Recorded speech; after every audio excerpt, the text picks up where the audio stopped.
that's me, Joanna, and I traveled across Canada in 41 days, from east to west, from Quebec towards the very most western point into the mighty Yukon Territory. A journey through breathtaking landscapes and rough wilderness.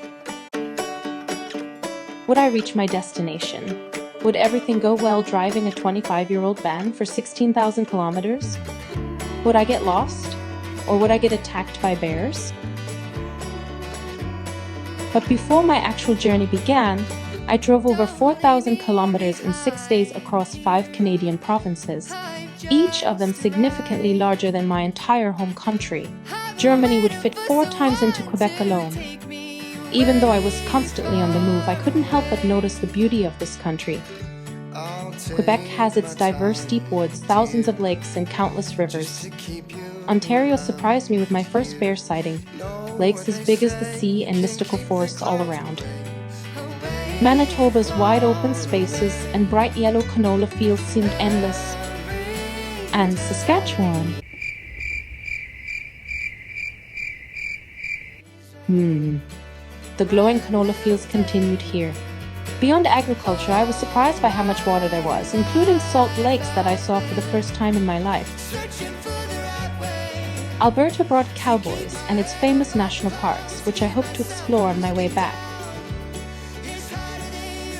I couldn't wait to reach the real start of my journey. And then, there it was.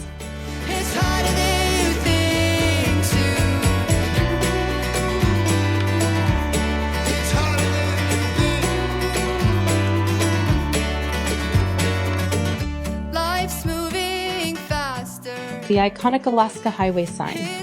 This was it. The Alaska Highway. And off I went into the wild.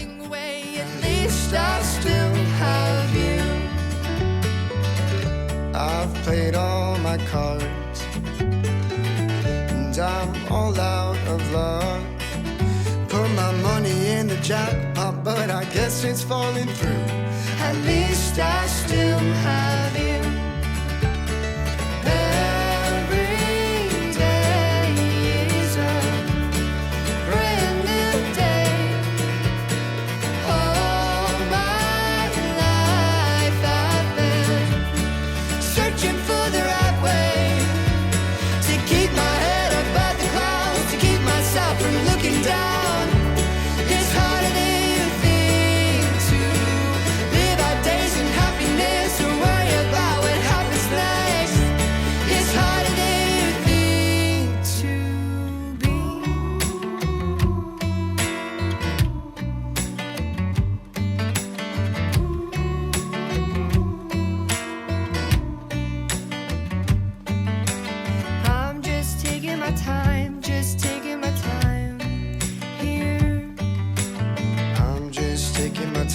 Just taking my time, dear. I won't leave you behind, dear. I won't leave you behind, here. I'm just taking my time, here. I won't leave you behind, dear. Every day is a brand new day. Leaving the northern Rocky Mountains, I had to stop at the famous Liard River hot springs. In this peaceful setting, I experienced natural hot springs for the first time. It looks like paradise, feels very calming, and gets surprisingly hot in some spots. But I wasn't prepared for the smell of rotten eggs caused by the sulfur.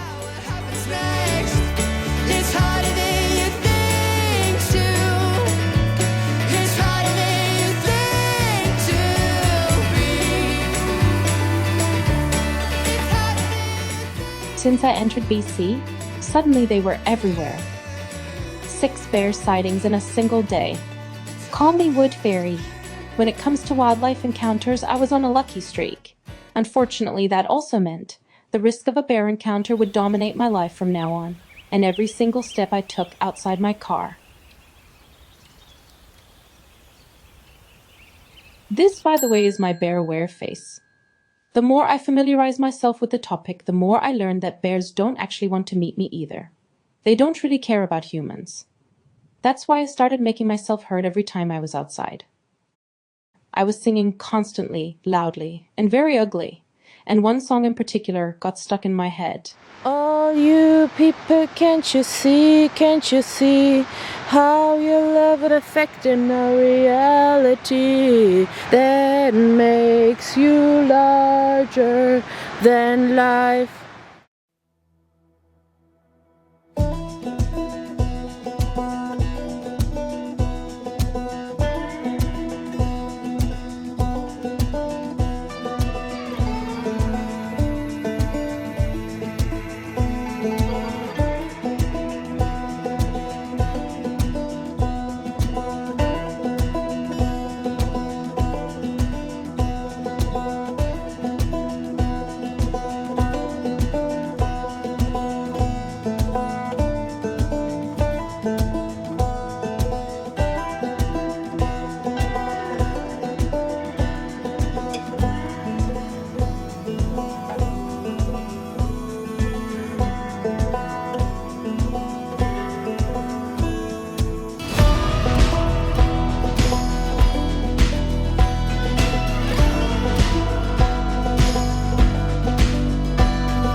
Whitehorse is the capital of the Yukon, where the mighty Yukon River flows. It's the perfect place for housekeeping, grocery shopping, showers, laundry, a car wash, water, and more. Whitehorse feels like the service station of the north. Wherever you're headed, north, south, west, or east, you pass through this town. That's why, even with only 30,000 residents, it feels like a vibrant city.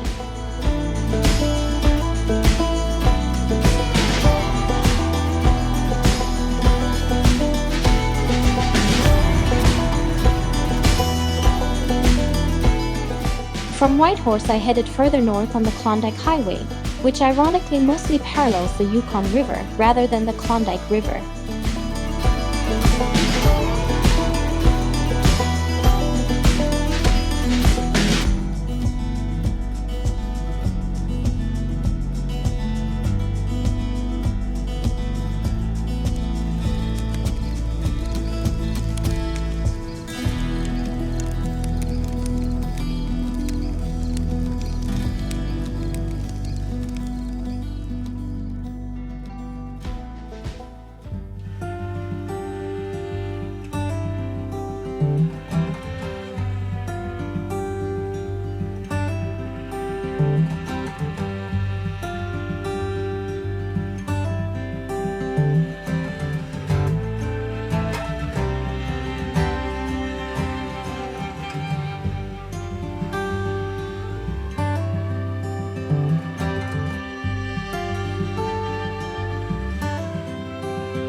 My original goal, the reason I headed north towards the Yukon, was to drive the Dempster Highway all the way to the Arctic Ocean sign, literally named the end of the road.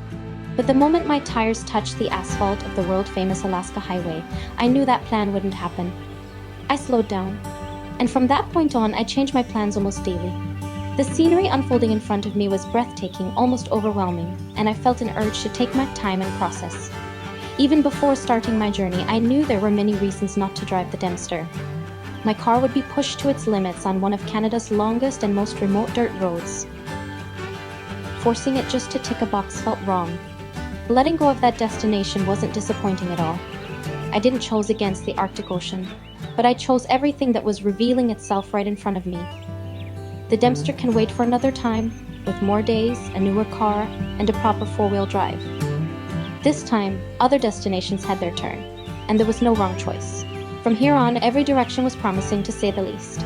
The destination was never the important part anyway. The landscapes, wilderness, and open wide spaces left me speechless. I didn't want to rush anymore. I wanted to stop, watch, and truly take it all in. And my next stop would at least give me a small sneak peek of the highway of my dreams. So I drove straight on it. Direction Tombstone Territorial Park. Within the first 5 minutes on the Dempster, I got a rock chip on my windshield, Rudy almost lost his head, and I heard the wooden storage boards cracking in the back of my van. We had made the right decision. But to explore the Tombstone Park, I would at least have to drive the first 200 kilometers of the Dempster. And by the way, did I ever introduce Rudy?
I had already been traveling for over 2 weeks and more than 6,000 kilometers, spending most of that time sitting in a car.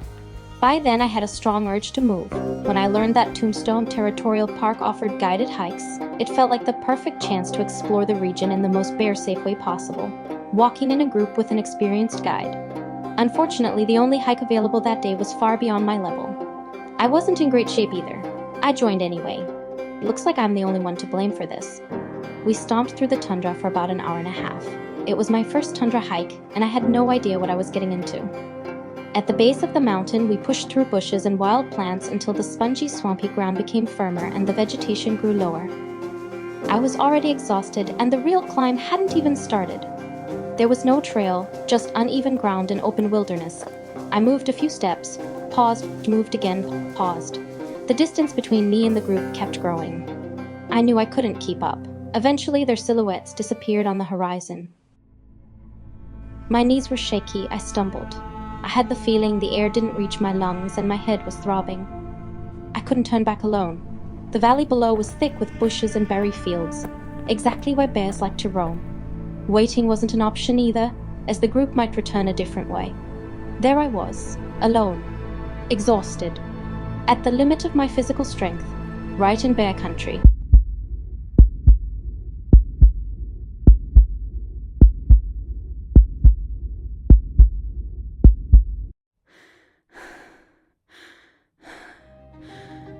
I had no choice but to keep going. I continued slowly. Step by step, strangely despite everything, I still noticed how peaceful the nature and beautiful the landscape around me was.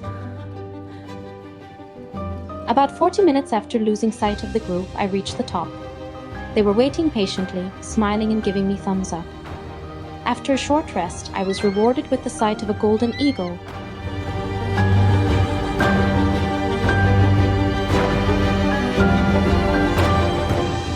Then came the descent, steep and wild. We watched a marmot, crossed a river, hiked through the water, climbed slopes back into the bushes and returned to the tundra. And let me quickly explain. Beneath the surface lies permafrost, frozen year-round. In summer, the top layer melts into a sponge-like swamp with different density levels. Sometimes you sink a little, sometimes deeply into essentially ice water, but sometimes not at all, unpredictably enough to twist an ankle. Every step requires lifting your knees high just to move forward. After 6 hours, we made it back to the parking lot. I was shaking, dehydrated, and completely drained. I can confidently say this was my first and last tundra hike.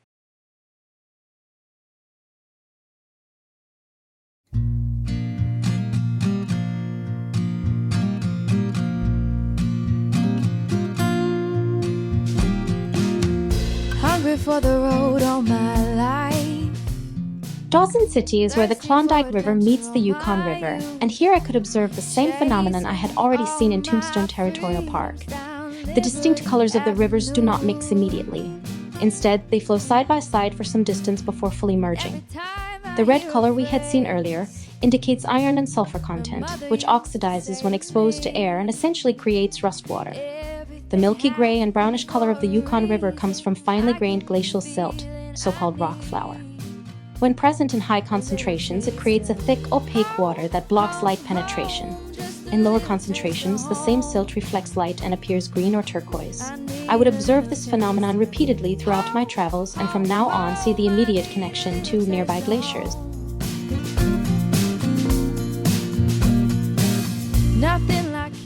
Dawson City is also historically significant due to its location and its role during the gold rush. Half of the town feels like a museum, though it is not necessarily preserved, but much of it is rebuilt. This is due to the permafrost. Visitors can witness firsthand what happens when heated buildings are placed on frozen ground. The frost beneath melts and old houses slowly sink into the muck that remains. I took a guided tour back in time to experience what life might have looked like more than a century ago. A little taste of home, home, home. I need a little taste of home. Home, home, home. Just a little taste of home. I need a little taste of home, home, home. No matter where I go. A little taste of home, home, home. I need a little taste of home.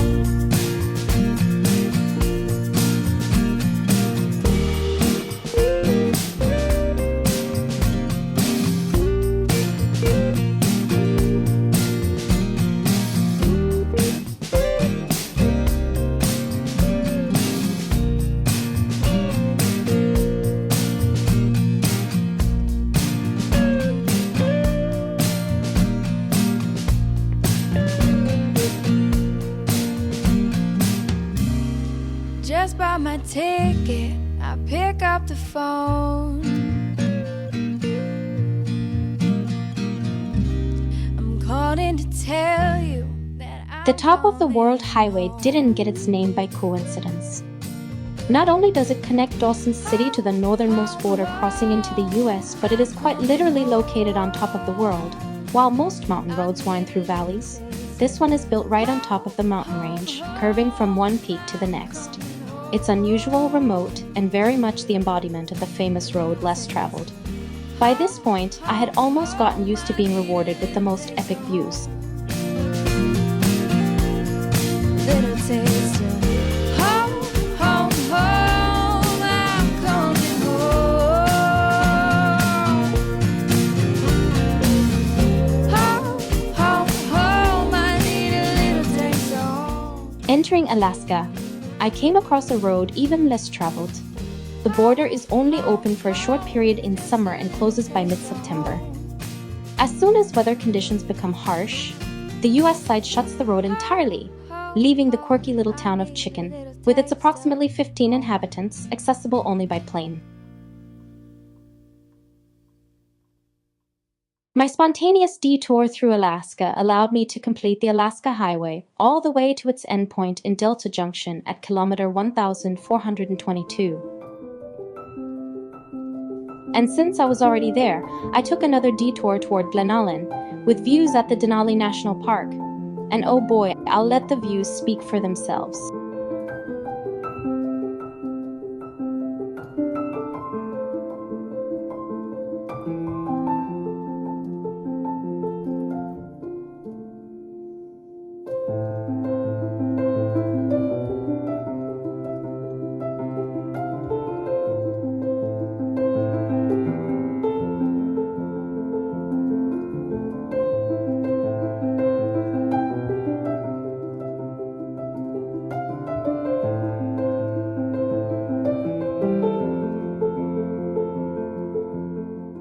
And then it happened.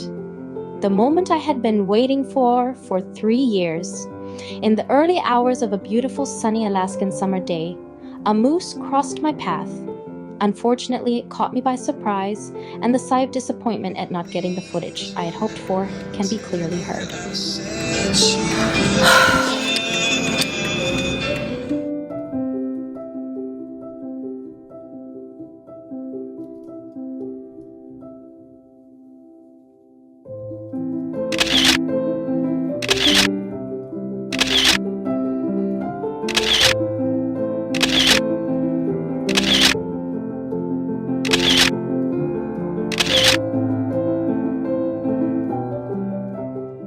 While driving through Alaska, I noticed just how much permafrost affects the northern regions. The ground is frozen year-round, but the top layers melt during the summer months, especially when exposed to heat.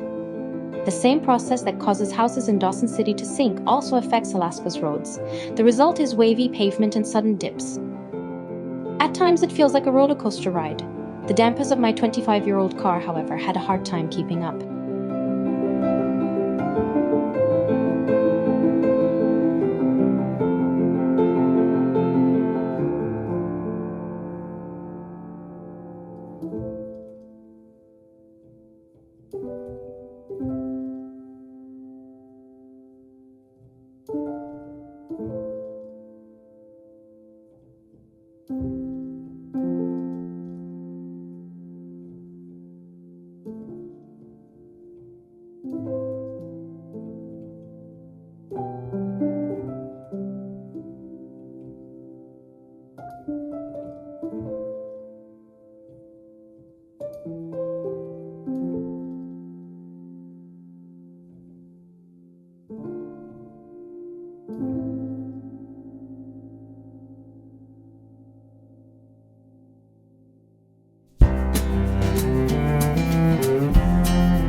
Back home in Canada, the Alaska Highway leads through the impressive Kluane National Park, home to Canada's highest mountain, Mount Logan. Reading books and sipping coffee, I forgot how much I love getting lost in words.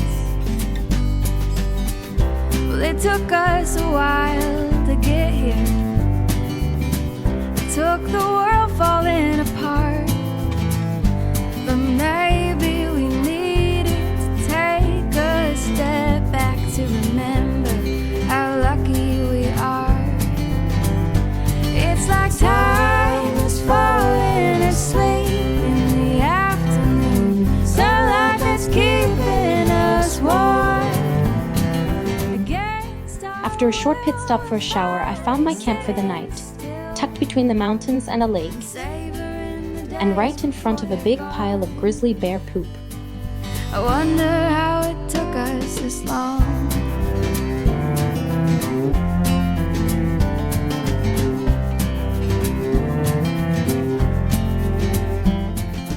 Exploring the area around Whitehorse, I came across something you wouldn't expect in such a Nordic environment. Carcross is known as the world's smallest desert. Fun fact, it's actually not a desert, but an ancient system of sand dunes that are constantly in motion. The current carries sand from the Watson River into nearby Bennett Lake. When water levels are low in spring, the wind blows it toward the dunes.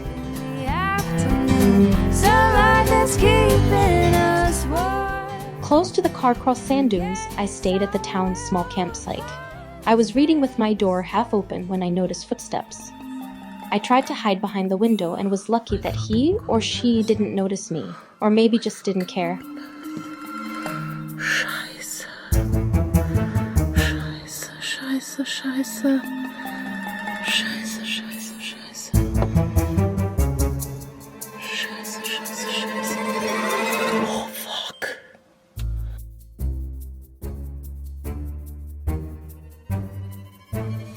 The worst part? I still had to make dinner afterwards. Thrilled and armed with my bear spray, I claimed my space outside.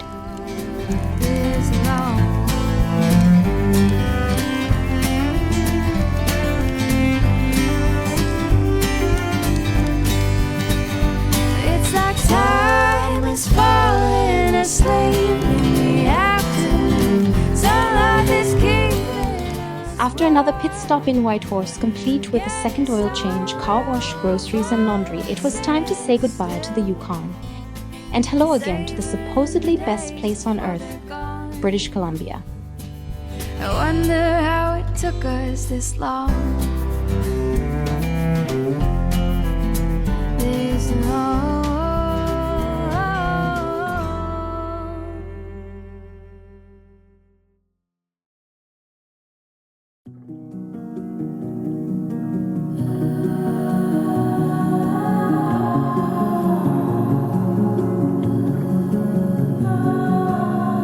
Feel the warmth of the summer. I get lost in the colors, golden hours in your eyes. There's a world to discover, all of me is full of wonder. In your light, I'm paralyzed. Can we stay forever and ever? This must be love.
woods in between the mountains of BC, I came across the small town of Stewart. Stewart is literally frozen in time. In the middle of summer, it's surrounded by glaciers and ice fields. I could only guess what it would look like in winter, when the only road to access the town regularly closes due to weather conditions.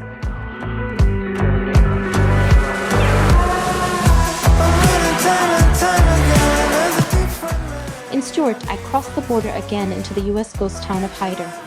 No border control, but a different time zone. I made my way to the Salmon Glacier, a 26 kilometers ride that took around 1 hour, during which I crossed back into Canada without even noticing. This drive was wild. I was sure I'd entered the twilight zone. At the top, I was rewarded with an incredible view of the biggest glacier I've ever seen. Just in time before it was completely covered in fog. Now I miss my old self. I do. Do you? I do. Do you? I'm winning time and time again. There's a different man, a different story. I'm rich and I'm rich to fame. I just want the game, but I did it slowly. And I'd give up everything just to feel whole again, just to be out of my mind. But this is me, it's all I am. There's no one to blame, so I guess I'm doing fine. I guess I'm doing fine. Guess I'm doing fine. On the way back from the glacier, I stopped at the wildlife observation deck of the Fish Creek. A massive amount of salmon lives in this river, and the glacier flows right into it. It's the perfect place for bears to have dinner. It's also a popular place for visitors to observe black and brown bears in their natural environment, from a safe distance and without disturbing them. Unfortunately, I wasn't lucky this time, but I did already had my bear sighting for the day. Or I was mistaken by thinking I can't fight my feelings away.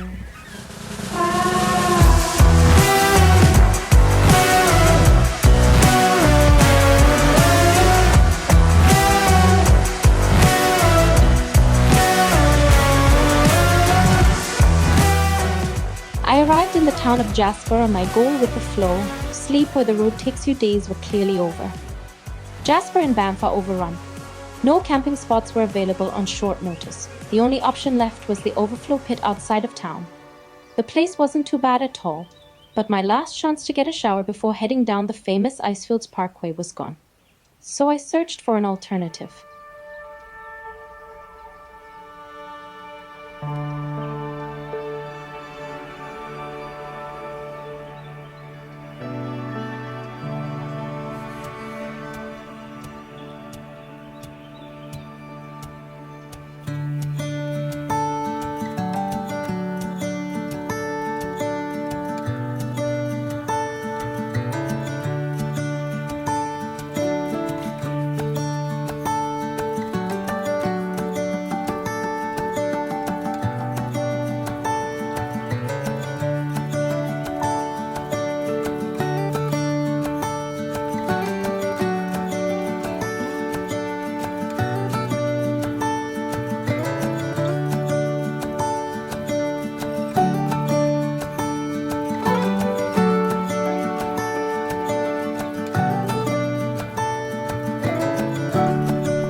In the early morning, I started my journey along the famous Icefields Parkway, which connects Jasper and Banff, passing mountains, glaciers, waterfalls, and icefields along the way. Jasper had burned down in the summer of 24, and the damage was obvious. During my journey, I learned how crucial wildfires are for the regeneration of the forest. But the frequency and intensity of wildfires in recent years is alarming. Even though Jasper was marked by the fires, visitors were still arriving in large groups.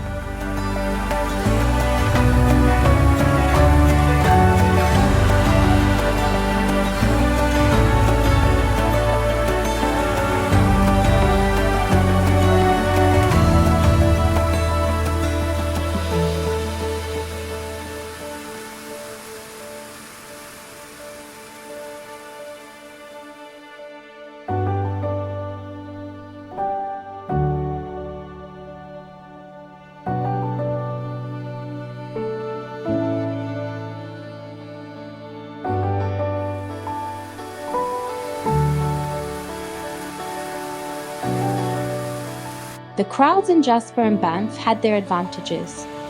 I could finally walk and hike again, because the more people there are, the lower the chance of a bear encounter. However, I made one tiny mistake that repeated itself around 3 times in the area. I took the chance to follow people walking in the direction I wanted to go, trying to stay inconspicuous and close by. At times, these people would change direction or turn around. This was one of those moments I might have looked happy, but inside I was panicking, suddenly alone in the woods, gripping my bear spray and trying to find the fastest way back to a bear-safe place, or any other people.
Roughly halfway along the Icefields Parkway lie the Columbia Icefields and the Athabasca Glacier. It's one of the main attractions in the area, as you can get incredibly close to the glacier, close enough to almost touch it. I arrived early in the morning, knowing it would get very crowded later in the day. I'm not sure what I expected when visiting a glacier, but standing there in mid-August at 0 degrees Celsius was still a surprise.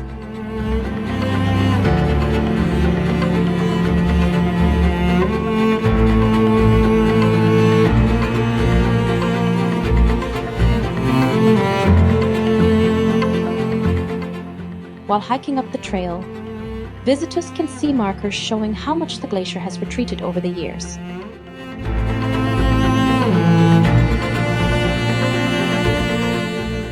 In 1844, it extended all the way to what is now the visitor center.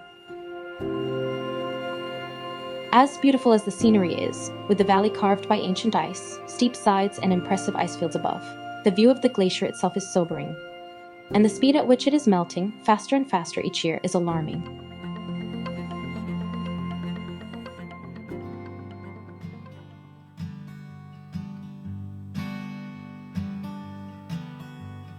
There's a lot to see, a lot to do.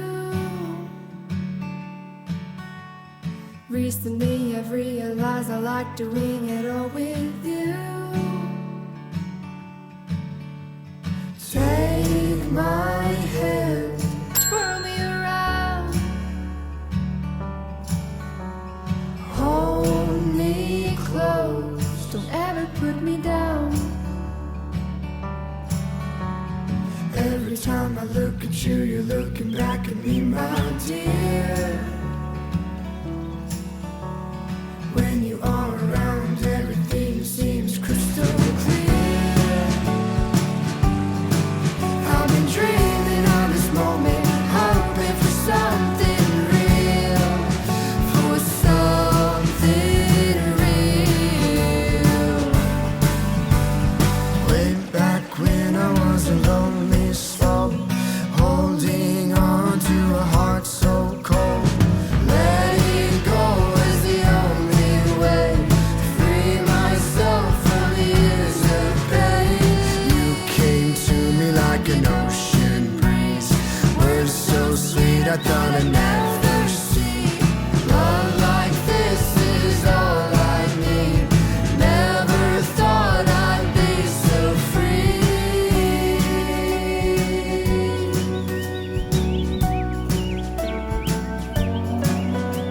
I can't count all the times I've tried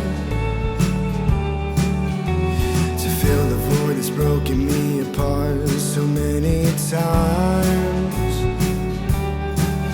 Then you came into my life.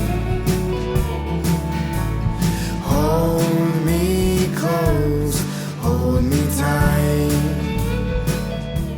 Leaving the Icefields Parkway, I made my way into Canada's most famous places. Spending the day at Lake Moraine and watching the sunset at Lake Louise. I was lucky to book the last available spot on the bus a week ahead.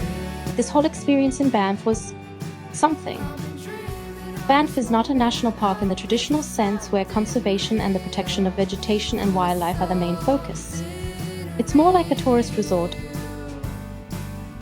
As beautiful and stunning as the scenery might be, the visitors and the travel style are loud, crowded, expensive, and booked out long in advance. The majority of visitors are looking for viewpoint hopping, selfie tours, and big tour bus excursions. And some people behave quite unpleasantly. Like an ocean breeze, words so sweet I thought I'd never see. Love like this is all I need. Never thought I'd be so free.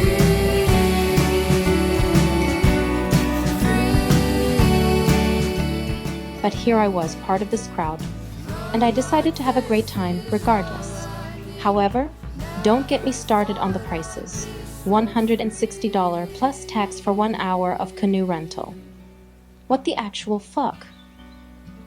But I didn't drive over 10,000 kilometers across the second biggest country in the world to start saving now. I just closed my eyes, swiped my card, and escaped the crowds.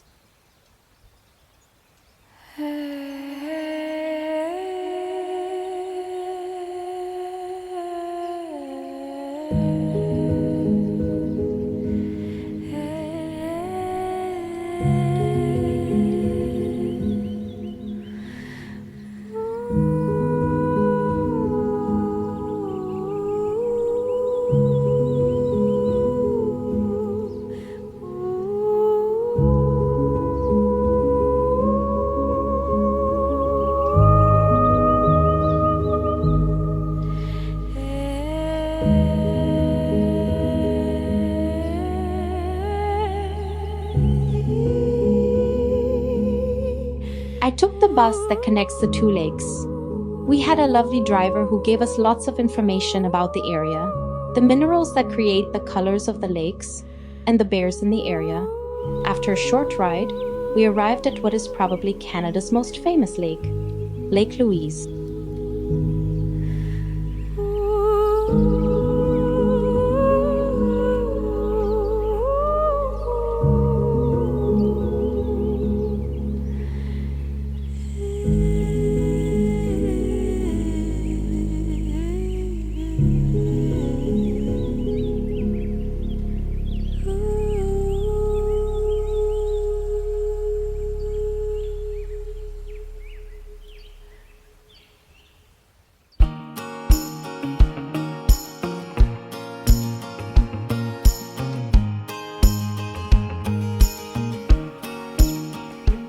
My last day in the West had come, and I had a trauma to overcome when it came to guided hikes, I gave it another chance, this time paying close attention to keywords in the description such as family-friendly and moderate or gentle descent, to make sure it would be a level I could keep up with.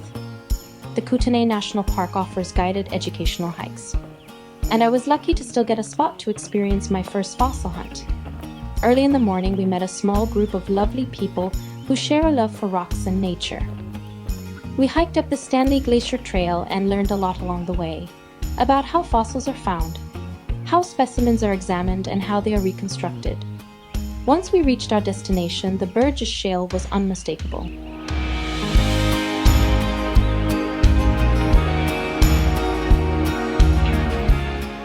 It is a relatively new site, discovered only in the last century, and it is still being examined and researched today. Scientists and geologists continue to find new animal species here that have never been described before. What makes this place especially fascinating is that animals with soft tissue seem to be preserved in these fossils. Something very unusual, as fossils typically only retain hard shells. This reveals the full complexity of these ancient creatures.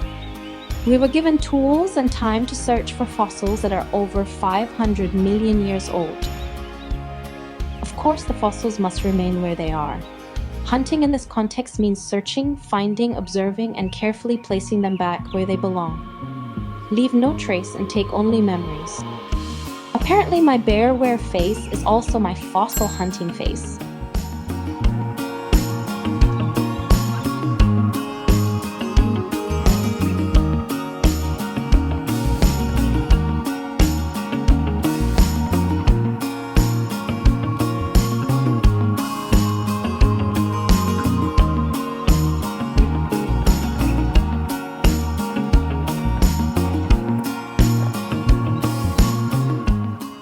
It was a lovely hike and really interesting.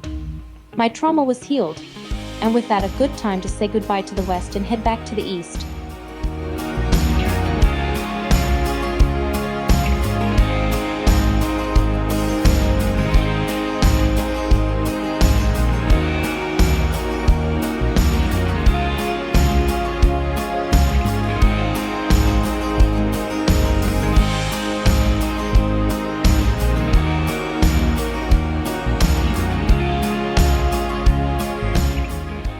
Final stop in Calgary for good food, and off I went back to the prairies.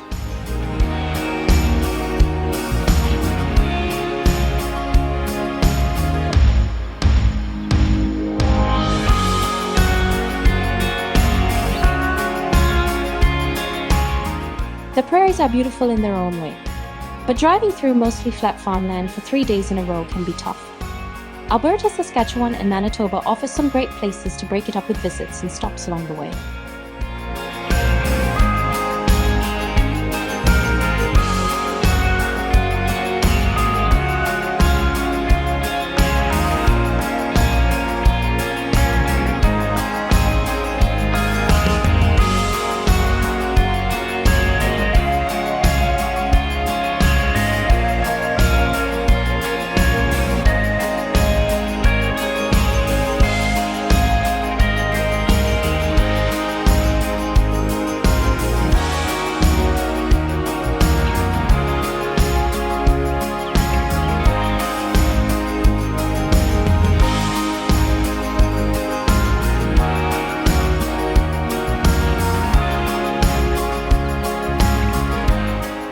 Saskatchewan has endless horizons. On the way west, I noticed the most beautiful sunrises, and on the way back east, I saw the most amazing sunsets as well.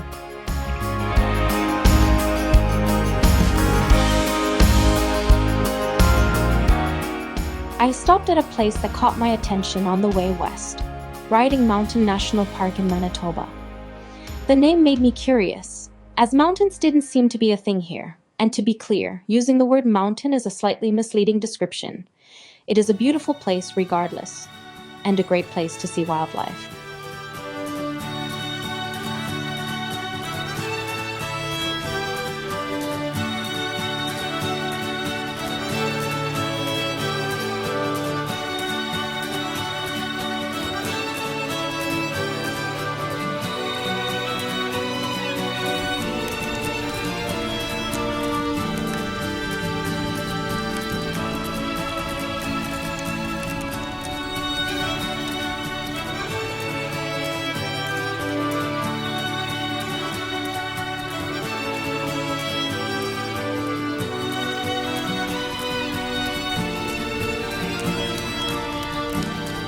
If I remember one thing about the provinces in the center of Canada, it's surely the sunsets and sunrises that are extra delightful on the wide horizon.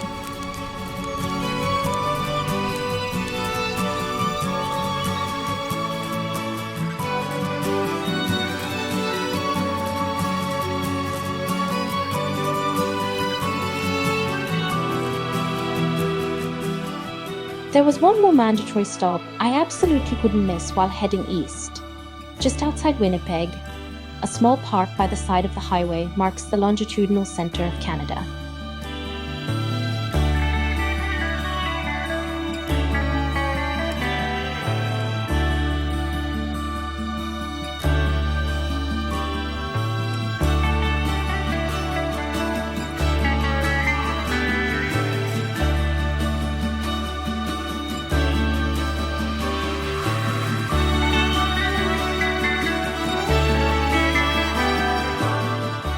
I left the prairies behind and entered Ontario, my personal hidden gem in this gigantic country. Slowly the woods returned and thousands of lakes appeared until I reached the biggest one of them all. Lake Superior is insane. There is no way you could ever guess this is a lake and not the sea. I drove along hills and cliffs, and the views made me question if this was real. Secluded waterfalls, sandy beaches, and fairy tale-like bays. My last days were supposed to be a quick transit home. Instead, this place extended my feeling of an endless summer.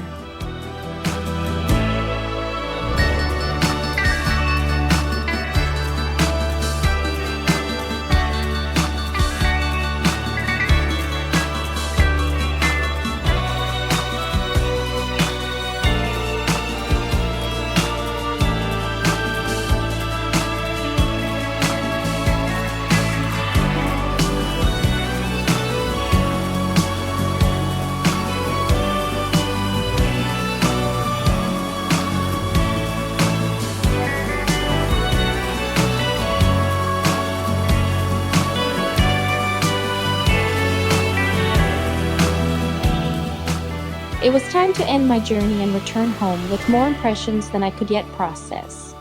The past few weeks had flown by and I had seen so much. My camera captured breathtaking landscapes and some unforgettable wildlife moments. But what it didn't capture were the people I met along the way. Adventurers like me generously sharing their routes and favorite hidden spots. Strangers taking photos for one another, hiking side by side to stay bear safe. Steve, Peter and Elise, Marie-Jo, Jim and Louise, and so many others looking out for each other without hesitation. Traveling that route alone felt empowering, but realizing I could rely on a global community of fellow humans made this trip truly enjoyable.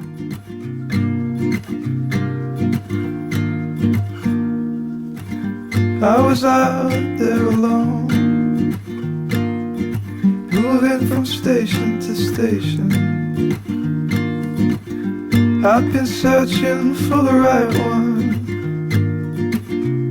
but I was ready for something more.